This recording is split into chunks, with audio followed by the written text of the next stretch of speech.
இந்த வார சுயதொழில் நிகழ்ச்சியில் நம்ம பார்க்க இருக்கிறது சென்னை கிண்டியில் உள்ள MSME அந்த நிறுவனத்தோட டெப்டி டைரக்டர் சதீஷ் குமார் அவங்களோட பேட்டியை நம்ம இந்த வாரம் பார்க்க இருக்கிறோம். வாங்க நிகழ்ச்சிக்கு போவோம். வணக்கம்.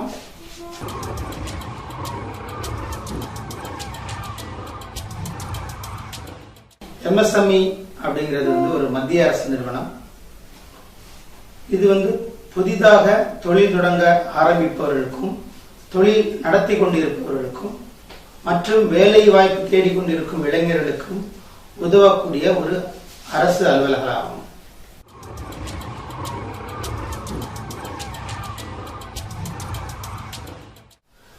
மேனுஃபேக்சரிங் செக்டர்ல மைக்ரோ அப்படின்னா அந்த ப்ராடக்டை டெவலப் பண்ணக்கூடிய பிளான்ட் அண்ட் மெஷினரியோட இன்வெஸ்ட்மெண்ட் 25 லட்சத்துக்கு கீழே இருந்ததுன்னா அது மைக்ரோ இண்டஸ்ட்ரி அப்படிங்கிறோம். இதுவே 5 கோடிக்கு கீழே இருந்துச்சுன்னா அது ஸ்மால் இண்டஸ்ட்ரீஸ் அப்படிங்கிறோம். இதுவே 10 கோடிக்கு கீழே இருந்துச்சுன்னா மீடியம் என்டர்பிரைசஸ் அப்படிங்கிறோம். 10 கோடிக்கு மேல போச்சுன்னா அது லார்ஜ் ஸ்கேல் இண்டஸ்ட்ரீஸ். இது நான் சொன்னது மேனுஃபேக்சரிங் செக்டர். சர்வீஸ் செக்டருடைய டெஃபினிஷனை பத்தி நம்ம டிஸ்கஸ் பண்ண போறோம். இப்போ ஒரு சர்வீஸ் செக்டர் பண்ணதா இருந்தா அதுக்கு சம்பந்தமான எக்யூப்மெண்ட்ஸ் வேணும். ஒரு BPO இண்டஸ்ட்ரி ரன் பண்ணதா இருந்தாலும் அதுக்கான எக்யூப்மெண்ட்ஸ் தேவைப்படும். ஒரு கம்ப்யூட்டர் அல்லது சம் டூல்ஸ் அண்ட் ஃபிக்சர். ஒரு மெக்கானிக் 2 வீலர் மெக்கானிக்கோ 4 வீலர் மெக்கானிக்கோ இருந்தா அதுக்கு ஸ்பேனர், ஸ்க்ரூ டிரைவர், அது ரிலேட்டட் ஹைட்ராலிக் எக்யூப்மெண்ட்ஸ் எல்லாமே தேவைப்படும். இதெல்லாம் எக்யூப்மெண்ட்ஸ் அப்படின்னு சொல்லுவோம். இப்போ இதுவே 10 லட்சத்துக்கு கீழே இருந்துச்சுன்னா இந்த எக்யூப்மெண்டோட இன்வெஸ்ட்மெண்ட் 10 லட்சத்துக்கு கீழே இருந்தா அது மைக்ரோ இண்டஸ்ட்ரின்னு சொல்லுவோம். அதுவே 2 கோடிக்கு கீழே இருந்துச்சுன்னா அது ஸ்மால் இண்டஸ்ட்ரின்னு சொல்லுவோம். அதுவே 5 கோடிக்கு கீழே இருந்துச்சுன்னா அது மீடியம் இண்டஸ்ட்ரீஸ் இன் சர்வீஸ் செக்டர் அப்படிங்கறத சொல்லுவோம்.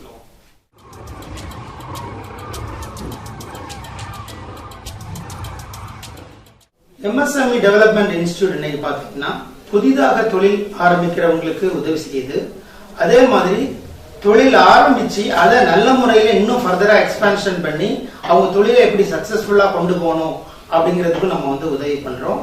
அதே மாதிரி எனக்கு தொழில் ஆரம்பிக்க வேண்டாம் அப்படின்னு நினைக்கிற இளைஞர்களுக்கு அவங்களுடைய திறமையை வளர்த்துட்டு அவங்க ஏதாவது ஒரு பெரிய நிறுவனங்களையோ அல்லது ஒரு குறு சிறு நடுத்தர தொழில்கள் நிறுவனங்களையோ சென்று வேலை பார்க்கறதுக்கான திறன் மேம்பாட்டு பயிற்சியோட நம்ம வழங்குறோம்.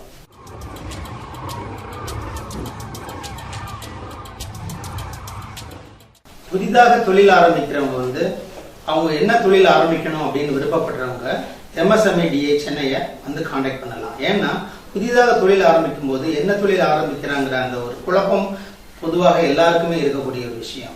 அதனால அவங்க MSMEக்கு வந்தாங்கன்னா அவங்களுக்கு கவுன்சிலிங் கொடுத்து அவங்களுடைய ஸ்ட்ரென்த் என்ன, வீக்னஸ் என்ன அப்படின்னு ஆராய்ஞ்சு அவங்களுக்கு நாங்க இந்த ப்ராடக்ட் நீங்க ஆரம்பிச்சீங்கன்னா நல்லா இருக்கும் அப்படிங்கிற ஒரு ஐடியாவை அவங்களுக்கு நாங்க கொடுப்போம். அதே மாதிரி அந்த ப்ராடக்டை மேனுஃபேக்சர் பண்ணக்கூடிய மெஷினரி எங்க கிடைக்கும், அதே மாதிரி அந்த ப்ராடக்ட் மேனுஃபேக்சர் பண்ணதுக்கான மூலப்பொருட்கள் ரா மெட்டீரியல்ஸ் கிடைக்கும்.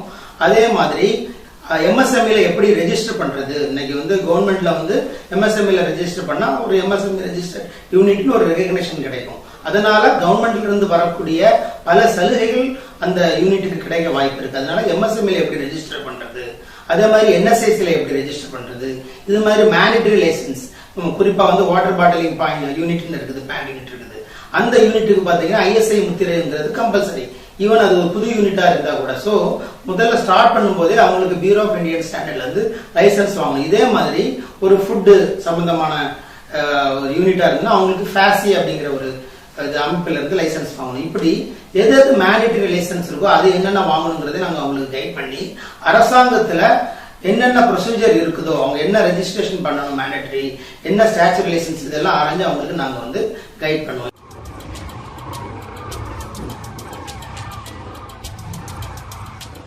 அரசாங்கம் சார்பா 4 ஸ்கீம் இருக்குது. அதாவது ஃபைனான்ஸ் ஸ்கீம் தொழில் ஆரம்பிக்கிறதுக்கு, அதாவது பாரத பிரதமர் வேலைவாய்ப்பு ஊக்குவிப்பு திட்டம், அதே மாதிரி தமிழக அரசு சார்பாக நீடுன்னு ஒரு ஸ்கீம் இருக்குது.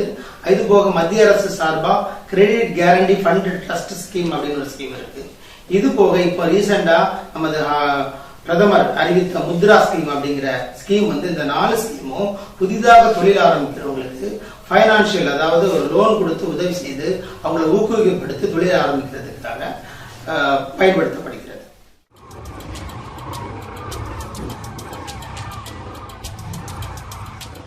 இப்போ பாரத பிரதமர் வேலைவாய்ப்பு ஊக்குவிப்பு திட்டம் இருக்குது, அதாவது PMEGP ஸ்கீம் இருக்குது.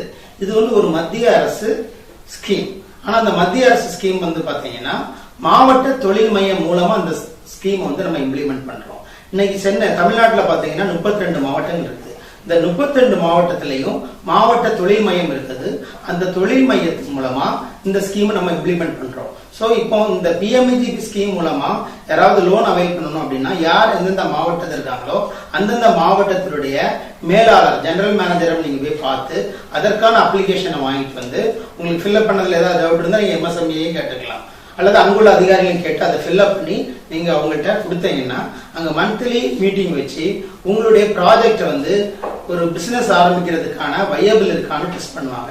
பிசினஸ்க்கு ஆரம்பிக்கிற வயபிள் இருந்துச்சுன்னா உங்களுக்கு மேக்சிமம் 25 லட்சம் வரைக்கும் லோன் கொடுக்க வாய்ப்பு இருக்கு. அதே மாதிரி பாத்தீங்கன்னா இந்த ஸ்கீம்ல என்ன அட்வான்டேஜ் பாத்தீங்கன்னா இப்போ 25% இருந்து 35% வரைக்கும் சப்சிடி இருக்கு. அதாவது 25ங்கிறது காமன் ஒரு ஜெனரல் கேண்டிடேட்ஸ் ஒரு அப்ளை பண்ணாங்கன்னா அவங்களுக்கு வந்து 25% சப்சிடி இருக்கு. அதே மாதிரி ஒரு SC/ST இருந்து ஒரு ஆள் தொழில் ஆரம்பிக்கணும் வரவங்களுக்கு 35% சப்சிடி. இந்த சப்சிடி என்ன அப்படிங்கிறது பாத்தீங்கன்னா ஒரு 10 லட்சம் ரூபாய் நீங்க லோன் வாங்கினீங்கன்னா நீங்க வந்து ஒரு 6.25 lakhs SC/ST இருந்தா அல்லது 7.5 lakhs ஒரு ஜெனரல் கேண்டிடேட் இருந்தா ரீபே பண்ண அப்புறம் கவர்மெண்ட்டுக்கு மீதி உள்ள அந்த அமௌண்ட் வந்து சப்சிடியாக கருதப்படுகிறது.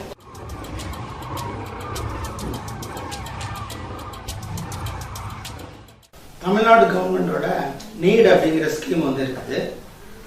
இந்த நீட் ஸ்கீம்ல பாத்தீங்கன்னா மேனுஃபேக்சரிங் செக்டாருக்கு மேக்சிமம் 1 கோடி வரைக்கும் லோன் கொடுக்குறாங்க.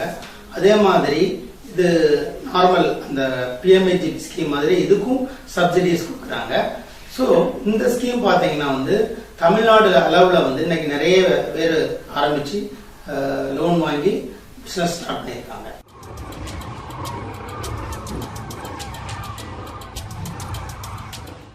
Credit guarantee fund trust scheme அப்படின்னு ஒரு ஸ்கீம் இருக்கு.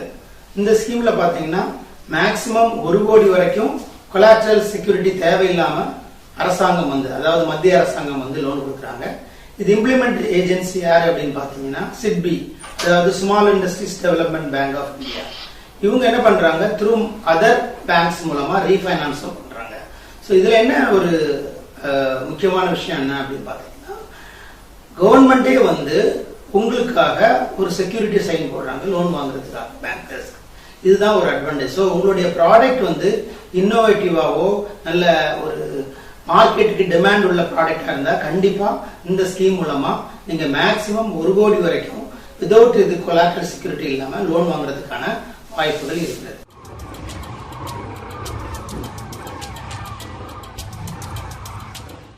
முத்ரா ஸ்கீம். இந்த முத்ரா ஸ்கீம் பாத்தீங்கன்னா இப்ப ரீசெண்டா பாரத பிரதமர் நரேந்திர மோடி அவர்கள் அறிவித்திருக்காங்க.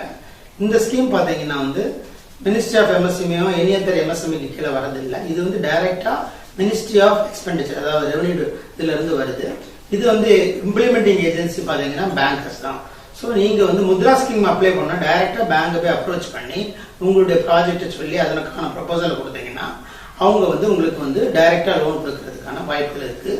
ஸோ இந்த ஸ்கீம் வந்து பாத்தீங்கன்னா டைரக்டா பேங்க் மூலமா இந்த பெனிஃபிட்டை நீங்க வந்து அடைஞ்சிக்கலாம்.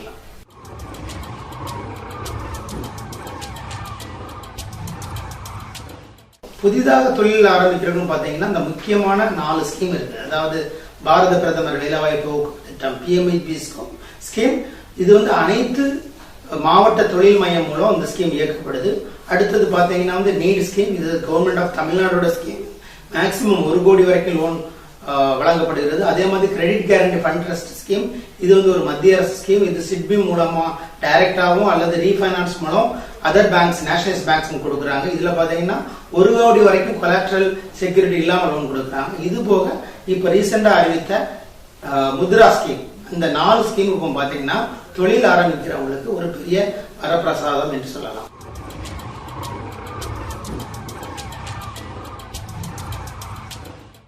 ஸோ இப்போ இந்த 4 ஸ்கீம் ஃபைனான்சியல் ஸ்கீமுக்கு பார்த்தீங்கன்னா வயது வரம்பு 18 வயசுக்கு மேல இருக்கணும். பொதுவாக ஒரு தொழில் ஆரம்பிக்கிறதுக்காக வேலைக்கு போனாலும் நம்ம இந்திய சட்டப்படி 18 வயசுக்கு மேல இருக்கணும். ஸோ இது வந்து ஒரு கண்டிப்பான ஒரு தகுதி.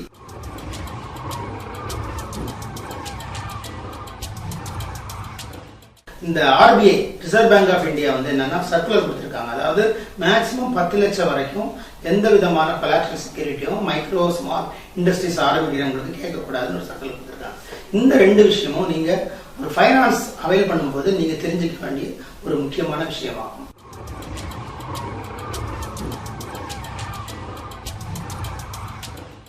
புதிதாக தொழில் ஆரம்பிக்கிறவங்க வந்து அரசாங்கத்துல வந்து ரெஜிஸ்டர் பண்ணணும் அப்படிங்கிற எந்த ஒரு மேண்டேட்டரியும் கிடையாது. நீங்க ஒரு தொழில் ஆரம்பிக்கணும்னா நீங்க தொழில் உங்க பாட்டு கவர்மெண்டுடைய ப்ரொசீஜர் பிரகாரம் ஆரம்பிக்கலாம். ஆனா அரசாங்கத்துல நீங்க ரெஜிஸ்டர் பண்ணணும் அப்படின்னு ஏன் சொல்றோம் அப்படின்னு பாத்தீங்கன்னா, அரசாங்கம் தரக்கூடிய சலுகைகளை நீங்க வந்து அடையலாம். அதை நான் சொன்ன மாதிரி சப்சிடி சலுகைகள் அடையலாம். புதிதாக தொழில் ஆரம்பிக்கிறவங்களுக்கு எலக்ட்ரிசிட்டி அடையலாம். அதே மாதிரி இன்கம் டாக்ஸ்க்கெல்லாம் கூட இப்ப சப்சிடி கொடுக்க போறதா சொல்றாங்க. ஸோ இந்த மாதிரி நீங்க எம்எஸ்எம்இ வந்து கவர்மெண்ட்டுக்கு நீங்க ரெஜிஸ்ட்ரேஷன் கவர்மெண்ட் ரெஜிஸ்ட்ரேஷன் மூலம் வந்து நீங்க அறிவிச்சிட்டீங்கன்னா நீங்க அரசாங்கம் தரக்கூடிய சலுகைகளை பெறலாம். ஸோ இப்போ என்ன அப்படின்னு பாத்தீங்கன்னா, முன்னாடி பாத்தீங்கன்னா எஸ்ஐஎஸ்ஐ டெம்பரரி ரெஜிஸ்ட்ரேஷன் பெர்மனன்ட் ரெஜிஸ்ட்ரேஷன் அப்படின்னு இருந்துச்சு. அதுக்கப்புறம் பாத்தீங்கன்னா இஎம் பார்ட் 1 இஎம் பார்ட் 2 அப்படின்னு வந்துச்சு. இப்போ என்ன பண்ணிருக்காங்கன்னா அரசாங்கம் கடந்த செப்டம்பர் மாசத்துல வந்து யுஏஎம், அதாவது உதயா ஆதார் மெமரண்டம் நம்பர் அப்படின்னு கொடுக்குறாங்க. அதாவது எல்லாருக்குமே மினிமம் இண்டஸ்ட்ரி ஸ்டார்ட் பண்றவங்க கண்டிப்பா ஆதார் நம்பர் இருக்கணும். அந்த ஆதார் நம்பரை வச்சுட்டு தான் நம்ம வந்து ரெஜிஸ்டர் பண்ணணும். இதுக்கு நீங்க வந்து எந்த அலுவலகத்துக்கு போக வேண்டிய தேவையில்லை. நீங்க உங்களோட சிஸ்டமும் இன்டர்நெட் கனெக்ஷன் இருந்தா நீங்களே ஆன்லைன் ரெஜிஸ்டர் பண்ணிக்கலாம். அதுல சர்டன் டீடைல்ஸ் கிடைக்கும். உங்களுடைய நேம், உங்க அட்ரஸ், என்ன ப்ராடக்ட் பண்ண போறீங்க, அதுல எவ்வளவு இன்வெஸ்ட்மெண்ட் பண்ண போறீங்க, இந்த மாதிரி டீடைல்ஸ் கேட்பாங்க. அந்த டீடைல்ஸ் மட்டும் கொடுத்துட்டீங்கன்னா உங்களுக்கு ரெஜிஸ்டர் பண்ணி ஒரு அக்னாலஜ்மெண்ட் கொடுத்துருவாங்க. நீங்க என்ன பண்றீங்க, அந்த அக்னாலஜ்மெண்ட்டை அந்தந்த மாவட்ட தொழில் மையத்துக்கு, நீங்க எந்த மாவட்டத்தில் இருந்தாங்களோ அந்த தொழில் மையத்துக்கு ஒரு காப்பி நீங்க அனுப்பிட்டீங்கன்னா உங்களுடைய ரெஜிஸ்ட்ரேஷன் ஏற்கப்பட்டதாகும். ஸோ இதன் மூலம் நீங்க வந்து ஒரு எம்எஸ்எம்இல அறிவிக்கப்பட்ட ஒரு ரெஜிஸ்டர்ட் யூனிட்டாக நீங்க வந்து இன்னைக்கு ஆகிறீங்க.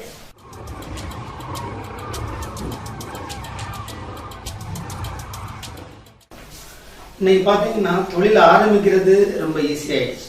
சொன்ன மாதிரி ஆன்லைன்ல ரெஜிஸ்டர் பண்ணிக்கலாம், நீங்க ஸ்டார்ட் பண்ணிக்கலாம். கவர்மெண்ட்டும் லோன் இதெல்லாம் கொடுக்கறதுக்கு ஃபிளெக்சிபிலிட்டியா இருக்குது.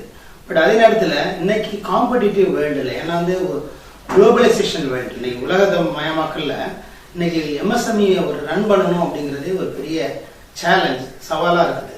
ஸோ அதனால அந்த எக்ஸிஸ்டிங் யூனிட்டுக்கு அரசாங்கத்துடைய உதவி வந்து இப்ப ரொம்ப கண்டிப்பான ஒரு விஷயமாக தேவைப்படுது. அதனால அரசாங்கத்துல இந்த எக்ஸிஸ்டிங் யூனிட்டுக்கு புதுசாக ஒரு ஸ்கீம் இம்ப்ளிமெண்ட் பண்ணியிருக்காங்க. என்ன அப்படின்னு பாத்தீங்கன்னா, national manufacturing competitiveness programme scheme, அதாவது ஷார்ட்டா என்எம்சிபி அப்படின்னு ஒரு ஸ்கீம் சொல்லுவாங்க.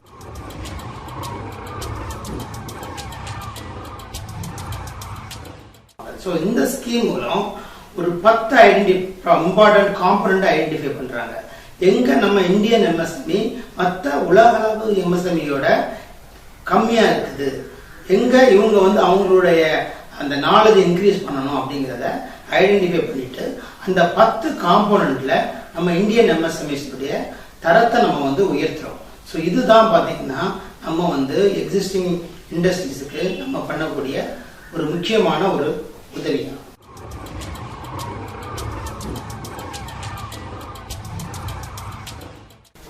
இப்போ எம்எஸ்எம்இ பாத்தீங்கன்னா இன்னைக்கு மேஜரா இந்தியன் எம்எஸ்எம்இஸ் என்ன ப்ராப்ளம் அப்படின்னு பண்றாங்கன்னா, இன்னைக்கு சைனால இருந்து ப்ராடக்ட் வருது, அதே மாதிரி தைவான் அங்கிருந்து நிறைய எலக்ட்ரானிக்ஸ் ப்ராடக்ட் வருது, யூஎஸ்ல இருந்து வருது. இந்த மாதிரி நிறைய ப்ராடக்ட் வந்து இந்தியன் மார்க்கெட்ல ரீச் ஆகிறதுனால ரேட்டும் கம்மியா இருக்கிறதுனால இந்தியன் கன்சியூமர்ஸ் பாத்தீங்கன்னா இன்னைக்கு இந்தியன் ப்ராடக்ட் அவாய்ட் பண்ணிட்டு வெளிநாட்டு ப்ராடக்ட் வாங்கணும். இதன் மூலம் இந்தியன் எம்எஸ்எம்இஸ்க்கு நிறைய பிரச்சனைகள் வருது. ஸோ இவங்களை, ஏன்னா இதுக்கு நம்ம கஸ்டமரை போய் மாற்ற முடியாது, நீ இந்த ப்ராடக்ட்டை தான் வாங்கணும் அப்படின்னு. ஏன்னா இன்னைக்கு குளோபலைசேஷன்ல அப்படி சொல்ல முடியாது. மார்க்கெட்டுக்கு போனா எந்த ப்ராடக்ட் நல்லா இருக்கோ, எந்த ப்ராடக்ட் குவாலிட்டியா இருக்கோ, எந்த ப்ராடக்ட் பிரைஸ் கம்மியா இருக்கோ அதை தான் வந்து மக்கள் விரும்புறாங்க. ஸோ நம்மளுடைய தரத்தை உயர்த்துறது தான் இங்க முக்கியமான விஷயம். ஸோ என்ன அப்படின்னு பாத்தீங்கன்னா, முதல்ல வந்து அந்த ப்ராடக்டினுடைய குவாலிட்டியை இம்ப்ரூவ் பண்றது. இப்போ ஒரு ப்ராடக்ட் எடுக்கிறீங்க, அந்த ப்ராடக்டோட குவாலிட்டி என்ன அப்படின்னு பாத்தீங்கன்னா, அந்த ப்ராடக்ட் எப்போ மேனுஃபேக்சர் பண்ணது, எப்போ அதனுடைய எக்ஸ்பைரி டேட், இதெல்லாம் வந்து ஒரு கன்சியூமருக்கு தெரியணும் கண்டிப்பா. அதுக்கு மினிமமா பாத்தீங்கன்னா ஒரு பார்கோட் அப்படிங்கிற ஒரு சிஸ்டம் இருக்குது. இன்னைக்கு வெளிநாட்டுல வரக்கூடிய ப்ராடக்ட் எல்லாம் பார்கோட் இருக்குது. ஆனா இன்னைக்கு நிறைய நம்ம இந்தியன் எம்எஸ்எம்இ ப்ராடக்ட்லாம் வந்து பார்கோட் அடாப்ட் பண்றது இல்லை. ஸோ அவங்களுக்கு நாங்க என்ன பண்றோம், அந்த பார்கோட் சர்டிபிகேஷன் வாங்கி கொடுத்து அவங்களுடைய ப்ராடக்ட்ல இது பண்றோம். ஸோ அப்போ ஒரு டிபார்ட்மெண்டல் ஸ்டோர்லயோ ஒரு கடையிலேயோ வந்து அதை சேல்ஸ் பண்ணும்போது அந்த ப்ராடக்ட் எங்கே மேனுஃபேக்சர் ஆச்சுது, அது எப்போ மேனுஃபேக்சர் பண்ணாங்க, அதோடைய எக்ஸ்பைரி டேட். ஒரு ஃபுட்டே எடுத்துக்கிட்டுங்க, ஒரு கேக் போடுறாரு, அந்த கேக் என்னைக்கு மேனுஃபேக்சர் ஆச்சுது, அதோட எக்ஸ்பைரி டேட் என்னன்னு டீட்டெயில்ஸ் கன்சூமருக்கு தெரியுது. ஸோ கன்சூமர் வாங்கும்போது ஒரு திருப்தியாக வாங்குறாங்க. ஸோ இந்த பார்கோட் வாங்குறதுக்கான சர்டிபிகேஷனும் அது வாங்குறதுக்கான பணம் எவ்வளவு செலவழிக்கப்படுகிறதோ அதுக்குள்ள 75% வந்து அரசாங்கம் வந்து திருப்பி கொடுக்குது.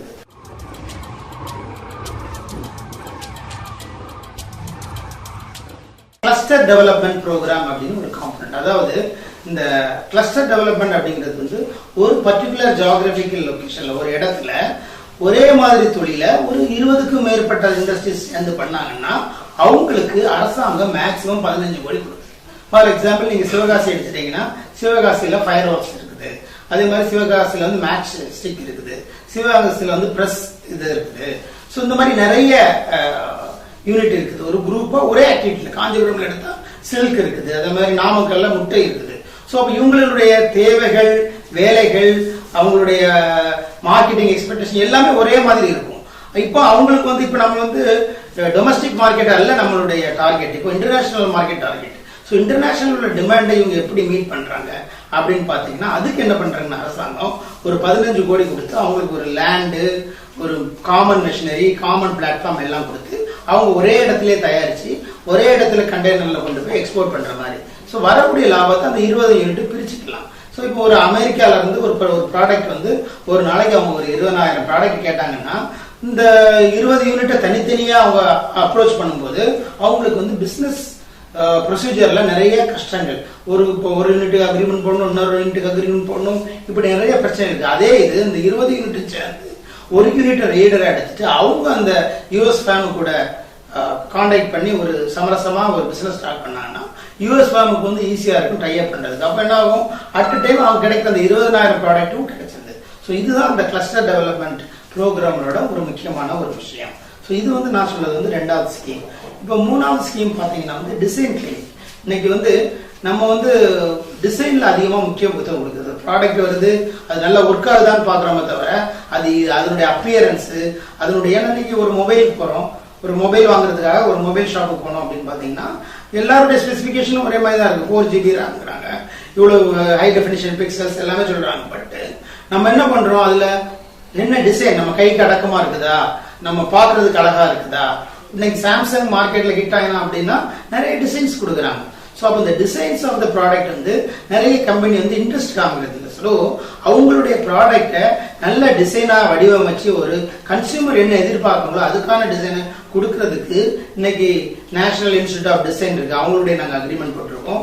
அதே மாதிரி இந்தியன் இன்ஸ்டியூட் ஆஃப் சயின்ஸ் அவங்களுடைய அக்ரிமெண்ட் போட்டு இவங்க நம்ம எம்எஸ்எம்இயோட ப்ராடக்ட் இருக்குது, இதை டிசைனை எப்படி கொண்டு வந்தா அது அந்த ப்ராடக்ட் வந்து ஒரு ஃபாஸ்ட் கன்சியூமர் ப்ராடக்ட் ஆகும், கஸ்டமர் எப்படி அதை வாங்குவாங்க அப்படிங்கிறது வந்து நமக்கு தெரியும். ஸோ அதனால நாங்கள் என்ன பண்றோம்னா அவங்க செலவழிக்கக்கூடிய அந்த காசு ஒரு டிசைன் ப்ராடக்ட் போகும்போது அந்த கம்பெனிக்கு எக்ஸ்ட்ரா காசு செலவழிப்பாங்க. ஸோ அந்த டிசைன் பண்ணக்கூடிய அந்த அமௌண்ட்டையும் வந்து நம்ம என்ன பண்ணிக்கலாம், அவங்களுக்கு நம்ம சப்சிடியா ரீஇம்பர்ஸ் பண்றோம்.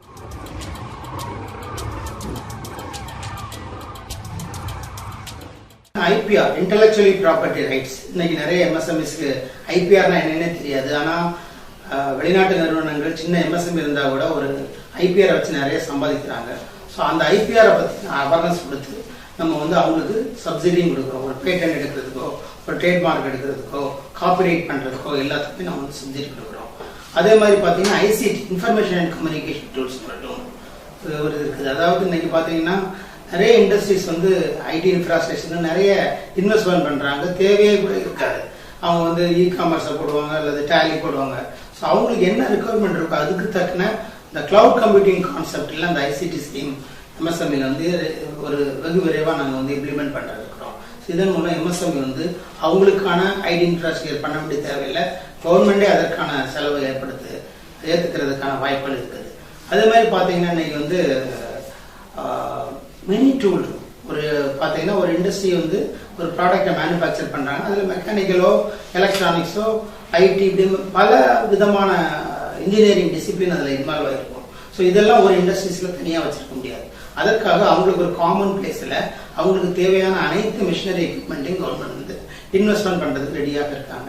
ஸோ அது ஒரு அசோசியேஷனோ யாராவது அதுக்கு ஃபார்வர்ட் பண்ணாங்கன்னா அதுக்கு மினி டூல் ரூம் செட்டப் பண்ணி எந்த இண்டஸ்ட்ரீஸ் அவங்களுக்கு தேவையான ஜாப் ஒர்க்ஸ் அந்த இடத்துல வந்து பண்ணிக்கலாம். அதே மாதிரி பார்த்தீங்கன்னா பிசினஸ் இன்குபேஷன் அப்படி என்ன அப்படின்னு பார்த்தீங்கன்னா நியூ ஐடியா டெவலப் பண்ணிருக்கோம். நியூ ஐடியாஸ் எல்லாம் வந்துருக்குன்னா அந்த நியூ ஐடியாவை வந்து பேட்டன்ட் பண்ணிட்டு அதை ப்ராடக்டா டெவலப் பண்ணாங்கன்னா மேக்ஸிமம் 6.25 வரைக்கும் நம்ம கவர்மெண்ட் வந்து லோன் கொடுக்குறாங்க.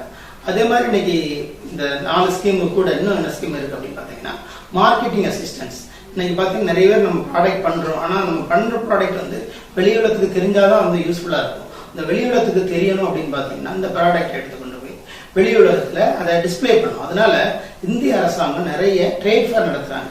வெளிநாடுகளில் போய் US, Singapore, Malaysia, East and Mid East இங்க எல்லாமே ட்ரேட் ஃபேர் எடுத்து இந்தியாவில் உள்ள MSME ப்ராடக்ட்லாம் எடுத்து அங்கே போய் டிஸ்பிளே பண்றாங்க.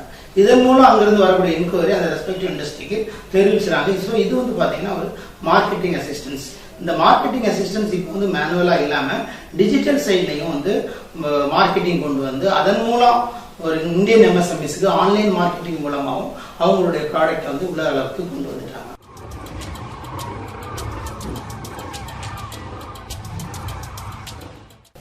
இது வரைக்கும் முக்கியமான 8 காம்பனன்ட்ஸை பத்தி பார்த்தோம். மீதி 2 ஸ்கீம் வந்து ரொம்ப ரொம்ப இம்பார்ட்டன்ட் காம்பனன்ட். அதுல மெயினா பாத்தீங்கன்னா ப்ராடக்ட் சர்டிஃபிகேஷன் வந்து மேண்டேட்டரி.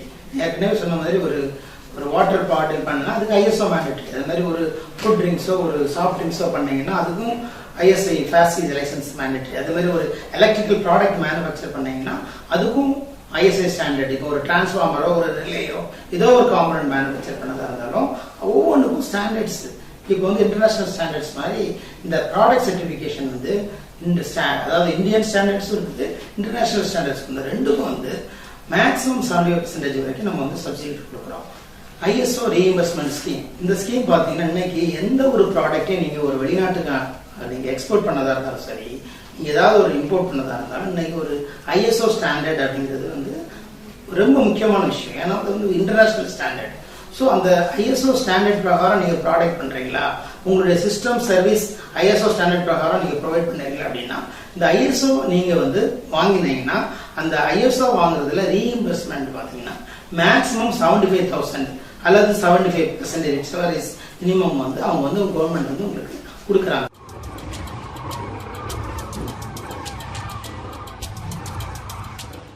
MSME பாத்தீங்கன்னா இன்னைக்கு வந்து உலகத்தரமா ப்ராடக்டை மேனுஃபேக்சர் பண்ணதா இருந்தா என்னென்ன விஷயங்கள் அப்படிங்கறத வந்து 10 காம்பனன்ட் நான் ஏற்கனவே சொல்லியிருக்கேன். அந்த 10 காம்பனன்ட் என்ன அப்படின்னு பாத்தீங்கன்னா information and communication technology ICT, அதுக்கப்புறம் BI பிசினஸ் இன்குபேஷன், அதுக்கப்புறம் IPR இன்டெலெக்சுவல் ப்ராப்பர்ட்டி ரைட்ஸ், அப்புறம் வந்து கிளஸ்டர் டெவலப்மெண்ட் ப்ரோக்ராம், அதுக்கப்புறம் பாத்தீங்கன்னா வந்து ப்ராடக்ட் சர்டிஃபிகேஷன், அதுக்கப்புறம் பாத்தீங்கன்னா டிசைன் ட்ரைனிங், அதுக்கப்புறம் மார்க்கெட்டிங் அசிஸ்டன்ஸ், அதுக்கப்புறம் பாத்தீங்கன்னா வந்து bar code, next comes ISO reimbursement, mini tube room.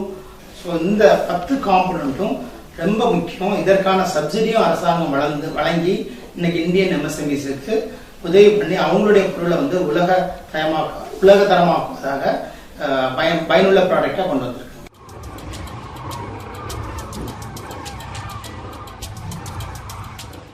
So நம்ம இப்போ வந்து தொழில் புதிதாக ஆரம்பிக்கிறவங்களை பற்றி டிஸ்கஸ் பண்ணோம், அதே மாதிரி தொழில் நடத்திட்டு இருக்கவங்களை பற்றி டிஸ்கஸ் பண்ணோம். இப்போ வந்து எங்களுக்கு தொழில் ஆரம்பிக்க வேண்டாம், எனக்கு வந்து ஏதாவது ஒரு மாத வருமானம் போடும் அப்படின்னு நினைக்கிறவங்களும் MSME வந்து அப்ரோச் பண்ணலாம்.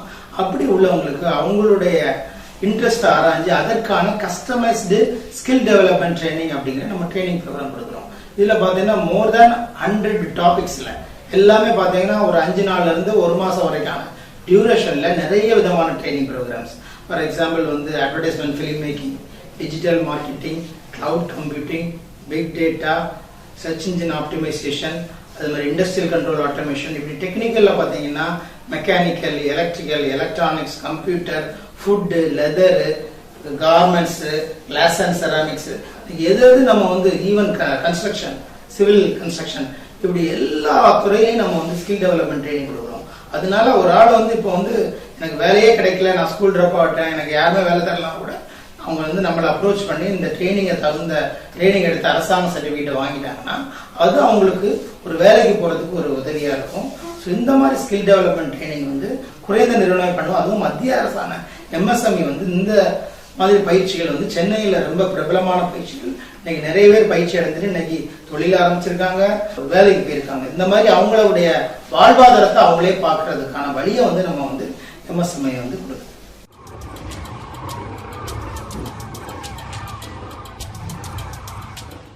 இன்னைக்கு MSME மூலமா ட்ரைனிங் எடுத்து இப்போ சக்தி மசாலா வந்து பெரிய லெவலில் இன்னைக்கு பிஸ்னஸ் பண்ணிட்டு இருக்காங்க. அவங்களும் MSME ட்ரைனிங் எடுத்து கொஞ்சமா ஸ்டார்ட் பண்ணி இன்னைக்கு பெரிய லெவலில் எக்ஸ்போர்ட் பண்ணிடுறாங்க. அதே மாதிரி இன்னைக்கு பார்த்தீங்கன்னா டெக்னாலஜி லெவலில் டிஜிட்டல் மார்க்கெட்டிங் எடுத்துட்டா லாக்ஸி இப்போ நிறைய பண்றாங்க.